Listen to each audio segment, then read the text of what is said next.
Like 3 minutes and I'm going to hit the gavel. So please try to be brief. Thank you.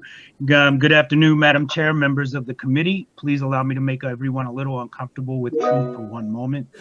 If this is a biblical issue, then we need not go beyond Genesis 2. You've already had your lesson in that, so I'm going to move on as well. So let me go on as an ex-member and advocate of and for the lgbTQIA rainbow movement of 30 plus years. I'm an ex-gay man. I was also trans-identified for over 20 years. As a man that has been the target, been recruited, and as a man that has attempted to live as a gay Christian for many years, only finding the reality of there being no such thing, it is impossible to walk in a right relationship with God Almighty and claim the false identity of homosexuality. The rainbow movement is by definition a cult. And since I was a victim of the cult for 30 plus years, I can call it a cult. Obergefell was never about marriage equality.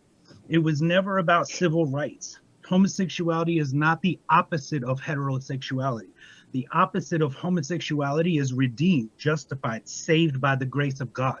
The only reason that this diabolical movement pushes its agenda so fiercely is to normalize perversion and to mock God. That is it. And I'm telling you, as a former member and advocate, it is not, nor has it ever been about equality, diversity, or inclusivity. It is only about desensitizing society, especially the youth, and normalizing perversion, especially to target the children and the mentally challenged or vulnerable individuals. There is a movement that is pushing back against the trans queer cult for openly targeting youth and confusing their developing sexuality. This has gained many legal and social protections. If you want to know how that happened, then I would suggest you go to my blog and read Former Trans Prostitute Exposes the Trans Queer Agenda. I explain how we've gotten here.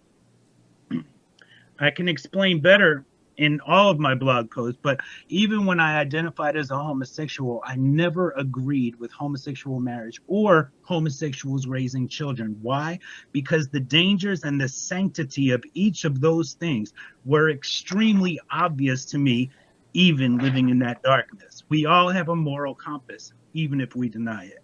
Please heed my words. Your decision today could possibly be the beginning and of the end of the immorality and deviant movements that are targeting children, as well as society as a whole.